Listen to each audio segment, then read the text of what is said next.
New York Helicopter Tours announced late last night it will be shutting down operations immediately following last Thursday's deadly crash. Now, one of the company's choppers was carrying a family of 5 visiting from Spain when it apparently suffered a mechanical malfunction and crashed into the Hudson River, killing everyone on board.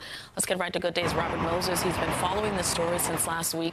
He joins us live from Lower Manhattan with the latest on this investigation. Robert, good morning.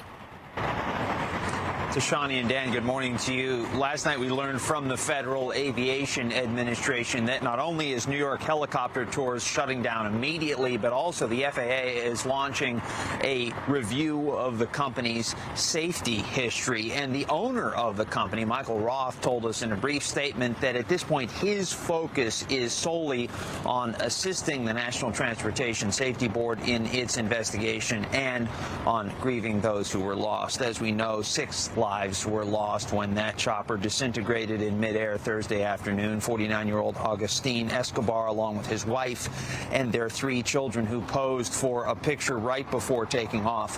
The pilot, 36-year-old Sean Johnson, a U.S. Navy veteran, also perished. The NTSB has been combing through the wreckage. Much of the helicopter has already been recovered, including the cockpit and cabin.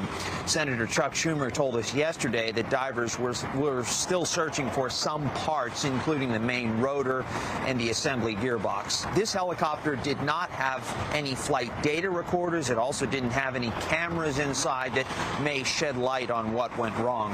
It had made more than 1,600 flights, exactly like the one that it made Thursday, with sometimes as little as 3 minutes between flights, according to the New York Times. After the crash, there were immediate calls for the city to end sightseeing helicopter tours. Yesterday, Schumer added his voice to that chorus.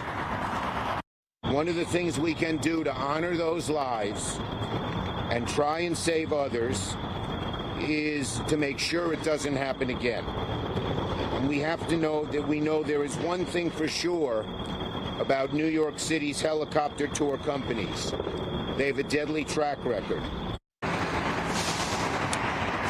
Schumer also called on the FAA to increase its so-called ramp inspections to detect hazards before takeoff. We also heard from the FAA that it plans to hold a safety panel in 8 days, so on April 22nd, focused on helicopter hotspots nationwide. We're live in Lower Manhattan this morning. Dan and Tashani, back to you. All right, thank you very much, Robert.